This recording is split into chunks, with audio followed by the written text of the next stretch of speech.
ఈ సదవకాశాన్ని బట్టి నేను దేవునికి మొట్టమొదటిగా ఎంతగానో రుణస్తుని వదనస్తుని. As well as I thank the committee of the Telugu Secondary Baptist Church and also Pastor Reverend Haripal Garu, who is the local pastor. ఈ మంచి సదవకాశాన్ని బట్టి నన్ను ఆహ్వానించినటువంటి సంఘ కమిటీకి, సంఘ కాపరికి వందనములు చెల్లిస్తున్నాను. అదేవిధంగా ఈ 104 సంవత్సరాల వార్షికోత్సవ దినాన్ని జరుపుకుంటున్నటువంటి మీ అందరికీ ప్రభువును రక్షకుడైన యేసుక్రీస్తు నామములో శుభములు తెలియజేస్తున్నాను. I wish you all A happy anniversary. 104 సంవత్సరాల శుభాకాంక్షలు తెలియజేస్తున్నాను. ఈ దినము చాలా ప్రత్యేకమైనటువంటి దినం మనందరి జీవితాల్లో. మరి చాలా మంది ప్రార్థన చేసినారు ఏమనంటే, మరి ప్రపంచం అంతా కూడా తలకిందులుగా ఉన్నది మనందరికీ తెలుసు. గత 6.5 లేక 7 మాసాల నుండి భారతదేశంలో ప్రపంచం అంతా తలకిందులుగా ఉన్నది. కానీ దేవుడు మనం ఇక్కడ కూర్చోబెట్టాడంటే it is not our goodness and greatness that God has kept us alive. మన మంచితనము, మన గొప్పతనము, మన విశ్వాసము, మన స్వనీతి, మన భక్తి, మన ప్రార్థన కాదు. దేవుని వాక్యంలో కీర్తనాకారుడు ఒక చక్కటి మాట అంటాడు, నీ కృపాతిశయములను నాకు చూపుము, ఒకటి తన అనుభవాలను కాపాడుకున్నట్టు నన్ను కాపాడుము. God me as the apple of your eye. దేవుడు ఈ రోజు నన్ను కాపాడకపోతే బైబిల్లో రాయబడ్డదిగా, మృతులు మౌన స్థితిలోనికి దిగిపోవారు, నేను స్తుతించలేను కదా, పాతాళంలో నీకు స్తుతి కలగదు కదా అని భక్తులు అంటాడు. ఈ సాయంకాలం, ఈ రాత్రి, ఈ సంఘంలో, మన వ్యక్తిగత జీవితంలో church is nothing but we are all the church, body of Christ. సంఘం అంటే ఎవరు కాదు, గోడలు కాదు. ఈ సాయంకాలము దేవుని వాక్యంలో చదివినప్పుడు మనకు అక్కడ ఇశ్రాయేలు ప్రజలను దేవుడు అరణ్యంలో ఎలా కాపాడాడో భక్తుడు అక్కడ వివరిస్తున్నాడు. ద్వితీయోపదేశకాండం 32:10 అరణ్య ప్రదేశంలోను బలిగల పాడైన ఎడారిలోను వారిని కనుగొని ఆవరించి పరామర్శించి తన అనుభవాలను మరియు వారిని కాపాడేను. మనందరికీ తెలుసు యాపిల్ ఆఫ్ ద ఐ. ఏదైనా దుమ్ము ధూళి లేక గాలి వస్తుందంటే మన కన్ను ఆటోమేటిక్గా మూసుకుంటుంది.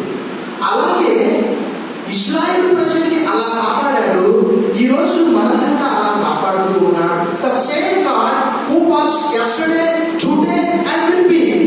అంటే నిన్న, నేడు, నిరంతరం ఆయన ఒకే రీతిగా ఉన్నాడని భక్తుడు పౌలు తెలియజేస్తున్నాడు. ఈ రాత్రి, ఈ సాయంకాలం మరొక చోట కీర్తనకారుడు మరొక మాట్లాడాడు. ఏమంటే 94వ కీర్తన 17, 18, 19 వచనాల్లో, యెహోవా నాకు సహాయం చేసి ఉండని ఎడల నా ప్రాణము శీఘ్రముగా మౌనమందు నివసించుండును. యెహోవా నా కాలు జారినని అనుకునగా నీ కృప నన్ను బలపరుచున్నది. నా అంతరంగంలో విచారములు హెచ్చగా నీ గొప్ప ఆదరణ నా ప్రాణములకు నెమ్మది కలుగజేయుచున్నది. ఈ కరోనాలో ఎంతమంది ఉంటారో, ఎంతమంది పోతారో, ఏం జరుగుతుందో అని చాలా హృదయంలో ఒక అంటే జరగబోయే దాని గురించి విచారించవచ్చు. కానీ భక్తుడు అంటాడు, నాకు చాలా నెమ్మదిగా ఉన్నది.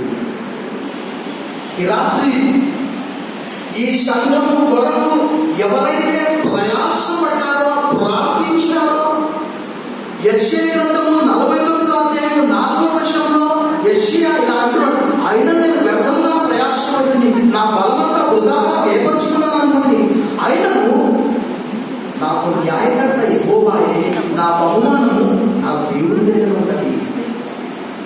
My reward is with my God. ఎవరు గుర్తించకపోయినా ఒకనొక దినము ప్రభు పిలిచి బహుమానం ఇచ్చే ఒక దినం ఉంటున్నదని మనం గుర్తుంచుకోవాలి. అబ్రహాముతో దేవుడు అన్నాడు, Abraham, do not afraid, I am your shield, your reward will be very great. Abraham, భయపడదు, నేను నీ కేడము. ఆదికాండం 15వ అధ్యాయంలో రాయబడిన నీ బహుమానం అత్యధిక బహుమానం చెప్పారు. కొత్త నిబంధనలో అపోస్తలుడైన పౌలు అంటాడు, ప్రభువునందు మీ ప్రయాసం వ్యర్థం కాదనేది, స్థిరులను కదలని వారు ప్రభు కార్యాలు ఎప్పటికీ యేసు ప్రభువు ఈ లోకానికి వచ్చినప్పుడు చెప్పినటువంటి మాట నా తండ్రి ఇంటిని దొంగల కొరగా చేశాడు అని అంటే శిష్యులు ఏమని జ్ఞాపకం చేస్తున్నారు? యోహాను సువార్త 2:17 నీ ఇంటిని కూర్చున్న ఆసక్తి నన్ను భక్షించుచున్నది, zeal for your house will consume me అనే మాట అందులో రాయబడ్డది. చూడండి, ఒక మాట చెప్పి వాక్యంలోకి వెళ్తాను. అది చాలా ప్రాముఖ్యమైన మాట. దేవుని కొరకు ప్రయాసపడి అలసిపోయినటువంటి వారు ధన్యులు. కానీ నీ వ్యాపారం కొరకు, నీ ఇంటి కొరకు, నా ఇంటి కొరకు, మన ఇంటి కొరకు పనిచేసి కుటుంబం కొరకు అలసిపోయినటువంటి వారు ధన్యులు కానే కాదు. ప్రభు పరిచర్య కొరకు పనిచేసి అలసిపోయినటువంటి వారికే ఆ ధన్యత వస్తుంది. మనం చదువుకున్నటువంటి లెక్కల భాగంలో నుంచి నాకున్నటువంటి కొద్ది సమయం, నేను 5 minutes అంటే 5 minutes చెప్తా, 7 అంటే 7 చెప్తా, 10 అంటే 10 చెప్తా. ఎంతసేపు చెప్పాలో మీరే డిసైడ్ చేయండి. చెప్పండి. తక్కువ ప్రసంగం చేయవారు ధన్యులు, వారు మరలా పిలువబడతారు. చెప్పండి. 10 minutes, 10 నిమిషాలు చెప్పనా, 15 నిమిషాలు చెప్పనా, చెప్పండి, మీరే డిసైడ్ చేయండి. సరే, మనం దేవుని వాక్యం చదువుకున్నాము. The scripture was read for us. Letter of Paul to the Ephesians chapter 2 verses 7-22. ఎఫెసీయులకు రాసిన పత్రిక 2వ అధ్యాయము 17 నుంచి 22 వచనాల వరకు మనం చదువుకున్నాము. నేను చాలా క్లుప్తంగా చెప్తాను. సమయాన్ని బట్టి 1 గంట చెప్పమని చెప్తాను. ఆరంభంలోనే గమనించుంటారు. బైబిల్ ఓపెన్ చేయకుండానే 1 గంట చెప్పండి చెప్తా. కానీ ఇక్కడ స్క్రిప్ట్ మనకు అవసరం కాబట్టి ఓపెన్ చేశాను. దేవునికి స్తోత్రం. మరి ఈ దినము ఎఫెసీయులకు రాసిన పత్రికలోని కొన్ని ఆధ్యాత్మిక సత్యాలను మీ ముందు ఉంచడానికి ప్రయత్నం చేస్తాను. మనం చాలాసార్లు చదవవచ్చు, కానీ ఈ పత్రిక మనందరినీ, మన సంఘమును, మన వ్యక్తిగతంగా మనము ఆధ్యాత్మికంగా ఉన్నతమైనటువంటి శిఖరానికి తీసుకొని వెళ్తుందని మీ డైరీలలో మీరు రాసి పెట్టుకోండి. ఎందుకు అంటే ఇక్కడ బైబిల్లో చూస్తే 1వ అధ్యాయంలో సంఘము ఒక శరీరంగా చిత్రీకరించబడ్డది ఎఫెసీ సంఘం. 2వ అధ్యాయంలో సంఘము ఒక కట్టడము. 3వ అధ్యాయంలో సంఘం ఒక మర్మము. బైబిల్లో రాయబడిన మాటలే, నేనేదో క్రియేట్ చేసి చెప్పడం కాదు. 1వ అధ్యాయం చివరిలో చూస్తే జస్ట్ అక్కడ చూడండి, సంఘం ఆయన శరీరం అనే మాట రాయబడ్డది. 2వ అధ్యాయంలో చూస్తే 2వ అధ్యాయం 21వ వచనంలో ప్రతి కట్టడము ఆయనలో చక్కగా అమర్చబడి ప్రభువునందు పరిశుద్ధమైన దేవాలయమునకు వృద్ధి పొందుచున్నది. 3వ అధ్యాయంలో సంఘం ఒక మర్మము అంటే 5వ వచనంలో ఈ మర్మం ఇప్పుడు 3వ అధ్యాయం 3వ వచనం క్రీస్తు మర్మము అనే మాట రాయబడింది. ఈ సాయంకాలం నేను కొద్ది సమయము క్రీస్తులో మన కలిగే ఆధ్యాత్మిక అత్యున్నతమైనటువంటి దీవెన నేను మీకు చూపిస్తాను. బైబిల్లో అలా సొంతం కాదు. మనం చూస్తాం ఏంటంటే పక్షి గాలిలో, గాలి పక్షిలో, చేప నీటిలో, నీరు చేపలో, ఇనుము అగ్నిలో, అగ్ని ఇనుములో ఎలా అయితే ఉంటుందో అలాగే విశ్వాస జీవితంలో క్రీస్తు జీవితంలో విశ్వాసి ఇక్కడ మనకు కనిపిస్తూ ఉన్నాడు. క్రీస్తునందు అనే మాట అనేక సార్లు రాయబడ్డది. ఒక ముఖ్యమైనటువంటి వాక్య భాగం మీకు చూపిస్తాను. 1వ అధ్యాయం 3వ వచనంలో చూస్తే మన ప్రభువైన యేసుక్రీస్తు యొక్క తండ్రి దేవుడు స్తుతింపబడుగాక, ఆయన ఆత్మ సంబంధమైన ప్రతి ఆశీర్వచనము క్రీస్తు యేసులో మనకు అనుగ్రహించినట్టు రాయబడ్డది. ఈ రాత్రి పాత నిబంధనలోని యూదులకు, ఇశ్రాయేలులకు కలిగినటువంటి దీవెనలన్నిటికంటే అత్యున్నతమైనటువంటి దీవెనలు దేవుడు మనకి ఇచ్చాడు. వారికి యెహోషువ గ్రంథం 1వ అధ్యాయం 3వ వచనంలో చూస్తే నీవు అడుగు పెట్టు స్థలంలో నీకు ఇస్తానన్నాడు. అది కాదు, కానీ నువ్వు అడుగు పెడతావు, కానీ దాన్ని జయించాలంటే నువ్వు యుద్ధం చేయాలి. కానీ నీకు పరలోకంలో ఉచిత ప్రవేశం ఇచ్చాడంట. యేసుక్రీస్తు ద్వారా అక్కడ యుద్ధము చేయాల్సిన అవసరం లేదు. పాతాళంలో ఉన్నటువంటి మనందరినీ ఎఫెసీ పత్రిక 2వ అధ్యాయం 7వ వచనం ప్రకారము క్రీస్తుతో కూడా పరలోకంలో కుడిపార్శ్వమున మనందరినీ కూడా ఆయన తండ్రి కుడిపార్శ్వమున కూర్చోబెట్టాడు. అక్కడ రాయబడింది. అది అత్యున్నతమైనటువంటి దీవెన నేను చెప్పగలను. ఇక్కడ మనం చదువుకున్నటువంటి లేఖన భాగంలోనికి నేరుగా వెళ్ళి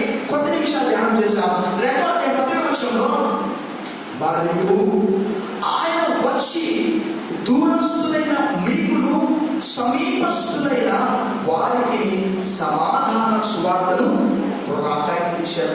దూరస్తులు ఎవరు, సమీపస్తులు ఎవరు అంటే దూరస్తులుగా ఉన్నటువంటి వారు అక్కడ ఎఫెసీ సంఘస్థులు, వారు పూర్తిగా అన్యజనులు. అపొస్తలుడైన పౌలు అక్కడ ఎఫెసీ వెళ్ళి అక్కడ సంఘము స్థాపన చేసి తర్వాత 4 పత్రికలు నలుగురితో రాసి పంపించాడు. అదే ఎఫెసీ, ఫిలిప్పీ, కొలస్సై, తర్వాత ఎఫెసీ, ఫిలిప్పీ, కొలస్సై, తర్వాత ఫిలెమోను, ఈ 4 పత్రికలు రాసి పంపించారు. అందులో ఈ పత్రికలన్నింటిలో ఇది అత్యున్నతమైనటువంటి స్థానాన్ని ఆక్రమిస్తున్నదని మనం చెప్పవచ్చు. ఎందుకు అంటే ఎక్కడో ఉన్నటువంటి ఎఫెసీ సంఘానికి ఆ రోజు రాశాడు. తర్వాత మనం పట్టణంలో కూడా చూస్తే 7 సంఘాల్లో ఎఫెసీ సంఘము ప్రాముఖ్యమైనటువంటి సంఘంగా మనం చూసాం. ఆ రోజు ఎఫెసీ సంఘానికి రాయొచ్చు, కానీ ఈరోజు ప్రపంచంలో ఉన్న ప్రతి విశ్వాసి అంటే పరిశుద్ధుడు అంటే విశ్వాసం, ప్రతి విశ్వాసికి ఈ ఉత్తరము రాయబడి ఉన్నది. ఆయన వచ్చి అంటే యేసు ప్రభువు వచ్చి ఇక్కడ అద్భుతమైనటువంటి సత్యము గొప్పటువంటి పౌలు తెలియజేస్తున్నాడు. ఆ సత్యం ఏంటి అంటే ఒక వాస్తవం ఏంటంటే ఇక్కడ మనం సమయం తాకుతారు, కానీ యూదులట అన్ని జనులను ఏమనుకునేవారంటే వారు నరకంలో అగ్నిలో కాల్చబడడానికే సృష్టించబడ్డారు. అగ్ని కావాలంటే మనుషులు కావాలంటే ఈ ప్రజలే. ఎందుకు అంటే లేఖనంలో రాయబడ్డ సత్యము రోమపత్రిక 3:2 దేవోక్తులు యూదుల పరము చేయబడి ఉన్నాయి. వాగ్దానాలు వారికే, నిరీక్షణ వారికే, వారు దేవుడు కలిగినటువంటి ప్రజలు, వారు నిర్దేవులు. కానీ భక్తుడు పౌలు తెలియజేస్తున్నాడు, ఆయన అంటే క్రీస్తు వచ్చి దూరస్తులైన మీకు సమీపస్తులైన వారికి సమాధాన సువార్తను ప్రకటించెను. సంఘము దేవుని యొక్క నూతన సృష్టి అని 2:10 రాయబడింది. ఒక కళాఖండము. దేవుడు మనందరినీ ఒక పద్యంలాగా తయారు చేశాడు పాడుకోవడానికి. మనకంటూ చెప్పుకోవడానికి ఏమీ లేదు, అన్ని వారికే, మొత్తం వారికే. మనవరం అంటే యూదులు ఇలాగనే చెప్పారు. యెరూషలేము దేవాలయంలో మనందరికీ తెలుసు, ఆ దేవాలయంలో కొన్ని విభాగాలు, అంటే స్త్రీలు ఒకవైపు, లేక అల్లులు ఒకవైపు, యాజకులు ఒకవైపు. కానీ ఈరోజు మనమందరం ఇక్కడ కూర్చుంటున్నామంటే క్రీస్తులో మనమందరం ఒక నూతన సృష్టిగా 2:10 భక్తులు తెలియజేస్తున్నారు. మరియు వాటి ఎందుకు మనం నడుచుకునే వాళ్ళని దేవుడు ముందుగా సిద్ధపరిచిన సక్రియం చేయటకై మనము క్రీస్తు యేసునందు సృష్టింపబడిన వారమై ఆయన చేసిన పని. His work, the church is His work. The church is His new creation. నీవు నేను ఆయన చేసినటువంటి పని ఉన్నాను. ఎందుకు అంటే ఆ యెరూషలేము దేవాలయంలో అక్కడ మనకు ప్రదేశము సపరేట్ గా, ఏకాంతంగా, అనగా వేరుగా ఉన్నది. కానీ యేసుక్రీస్తు వారు వచ్చి మనం వేరుగా ముందుకు వెళ్ళిపోతాం. 2:10 ఆయన ద్వారానే, అనగా ఆయన చూడాలి ఎవరు, ఇక్కడ త్రిత్వం కనిపిస్తుంది చూడండి. ఆయన ద్వారానే మనం ఉభయములను, అనగా ఉభయం అంటే ఎవరు, యూదులు అన్యజనులకు నిరీక్షణ లేదు, అన్యజనులకు దేవుడు లేడు, అన్యజనులకు వాగ్దానం లేదు, అన్యజనులకు లేఖనాలు లేదు. ఆయన ద్వారా, క్రీస్తు ద్వారా మనం ఉభయములను, అంటే యూదులను అన్యులను ఒక్క ఆత్మయందు, అనగా పరిశుద్ధాత్మయందు ఆ తండ్రి సన్నిధికి. ఎంత గొప్ప దీవెన! చెప్పండి కూడా దేవుడు భయపరచండి. యేసు ప్రభు యొక్క రక్తము ద్వారా, the blood of Jesus cleanses us from every sin. ఆయన రక్తము కాల్చడం వలన, ఆయన శిలువలో రక్తము కాల్చడం వలన తండ్రికి మనము సమీపముగా వచ్చి ఉన్నాము. ఇందాక నేను 1:3 చదివాను. మన ప్రభు అయిన యేసుక్రీస్తు యొక్క తండ్రి యొక్క దేవుడు స్తుతింపబడుగాక. ఆయన క్రీస్తు యేసునందు ఆత్మ సంబంధమైన ప్రతి ఆశీర్వచనం మనకు అనుగ్రహించారు. వారికి మాత్రం భౌతిక సంబంధమైన దీవెనలు, కానీ మనకు మాత్రం ఆత్మ సంబంధమైనటువంటి అవి వెలకట్టలేనటువంటివి. 10వ చూసాం మనం అక్కడ. ఆయన అంటే క్రీస్తు ద్వారా మనము తండ్రికి సమీపస్తులమై ఉంటున్నాము. నేను వేగంగా ముందుకు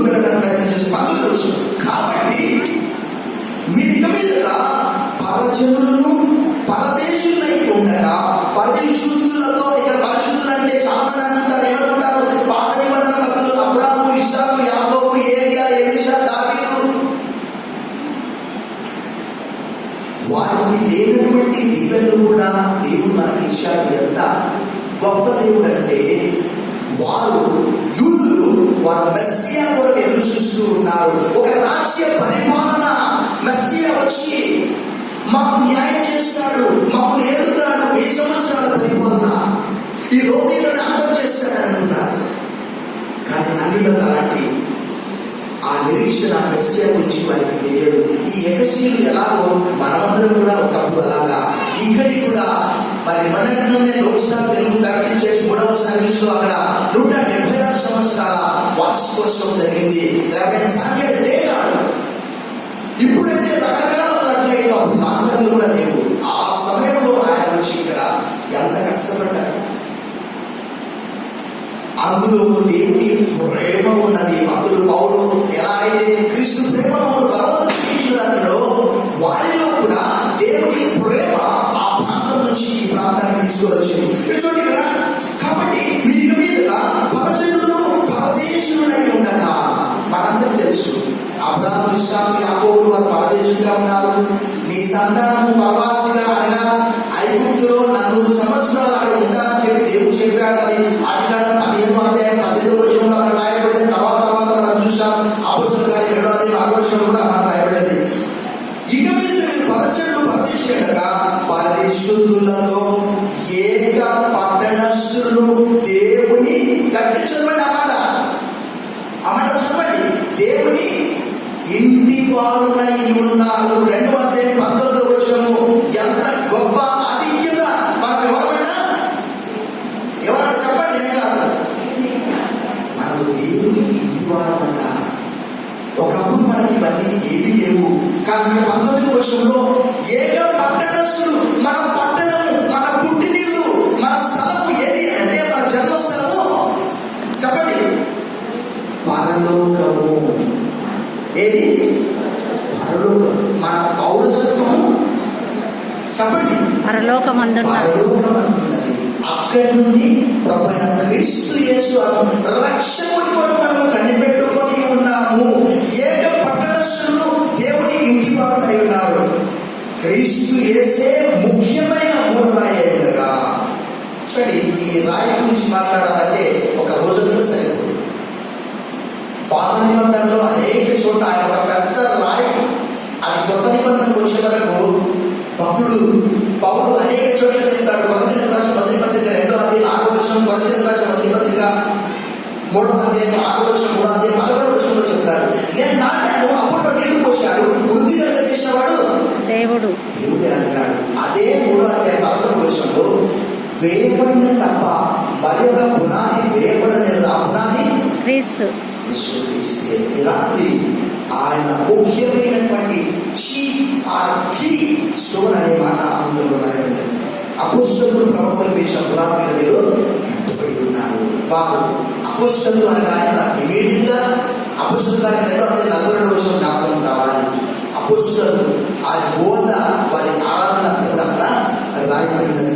క్రీస్తు యేసే ముఖ్యమైన మూలరాయిగా అపోస్తలులు ప్రవక్తలు వేసిన పునాది మీద మీరు కట్టబడి ఉన్నారు. ప్రతి కట్టడమును ఆయనలో చక్కగా అమర్చబడి ప్రభువునందు పరిశుద్ధమైన దేవాలయం ఒకటి వృద్ధి పొందుతున్నది. ఆ రోజు యెరూషలేము దేవాలయము శుద్ధ శబ్దం వినిపించకుండా కట్టారు. కానీ ఈరోజు మనం ఆత్మ సంబంధమైనటువంటి దేవాలయంగా కట్టబడుచున్నాము. మన ప్రతి ఒక్కరు నిర్జీవమైనటువంటి మనకు ఆయన జీవం ఇచ్చి ఒక సజీవమైనటువంటి రాళ్ళ వల్లే సిద్ధపరుస్తూ ఉన్నాడు. ఇది ఆత్మ సంబంధమైనటువంటి మందిరం. ఇది మనుషుల చేత కట్టబడి కట్టడం కానే కాదు, ప్రభు చేత వరకు కట్టడం కట్టబడుతూనే ఉంటుంది. ఈ కట్టడం ఏమిటి అంటే, ప్రభువైన యేసు క్రీస్తునందు విశ్వాసం ఉంచిన ప్రతి ఒక్కరు కూడా సంఘం అనే శరీరంలో ఆత్మ సంబంధంగా కట్టబడుతూ ఉన్నారు. ఆ రోజు అయితే శరీర సంబంధమైనటువంటి బలం అర్పించారు. కానీ ఈ రోజు మనం సజీవమైనటువంటి రాళ్ళవలే ఉండి ఆత్మ సంబంధమైనటువంటి బలం అర్పిస్తూ ఉన్నామని చెప్పి భక్తుడు పేతురు రాసిన మొదటి పత్రిక 2వ అధ్యాయం 5 నుంచి 8 వచనాలు రాయబడింది. అవన్నీ కూడా చదవడానికి ఇప్పుడు మనకు సమయం లేదు. ఆయనలో మీరు కూడా ఆత్మ మూలముగా దేవునికి నివాస స్థలమై ఉండటకు కట్టబడుచున్నారు.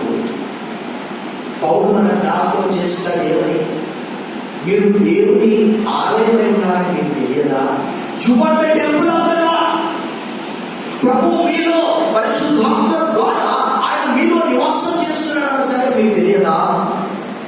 ఈ రాత్రి మనందరికీ క్రీస్తులో దేవుడిచ్చినటువంటి అత్యున్నతమైనటువంటి స్థానం ఏంటి అంటే 2వ అధ్యాయం 7వ వచనంలో క్రీస్తు యేసునందు మనము ఆయనతో కూడా లేపి ఆ పరలోకమందు ఆయనతో కూడా కూర్చుంటబెట్టాడు. మనకైతే ఏమీ లేవు చెప్పుకోవడానికి, అన్ని వారికే. కానీ ఈరోజు మనందరినీ క్రీస్తులో ఆయన మన పాపములను క్షమించి యోహాను రాసిన మొదటి పత్రిక 2:12 ప్రకారం ఆయన మనందరినీ తన కుమారులుగా తన కుమార్తెలుగా స్వీకరించాడు. మనకంటే గొప్పవాళ్ళు ఎవరు లేరు. అక్కడ దేవుని వాక్యంలో యేసుప్రభువు మత్తయి సువార్త 11:11లో ఒక మంచి మాట అంటాడు, స్త్రీలు కలిగిన వారిలో బాప్తిస్మం ఇచ్చి యోహాను కంటే గొప్పవాడు ఎవరు కూడా పుట్టి ఉండలేదు. కానీ పరలోక రాజ్యంలో అల్పుడు గొప్పవాడుగా ఎంచబడదు. ఈ రాత్రి నీవు ఒక ప్రత్యేకమైనటువంటి వ్యక్తివి, నేను ఒక ప్రత్యేకమైనటువంటి వ్యక్తిని. మనందరినీ దేవుడు ప్రత్యేకంగా నూతన సృష్టిగా సిద్ధపరిచాడు. చెప్పాలంటే ఇంకా చాలా ఉన్నది. మనల్ని లోకానికి వెలుగుగా ఉంచాలని దేవుడు ఇష్టపడుతున్నాడు. You are the light of the world, you are the salt of the world.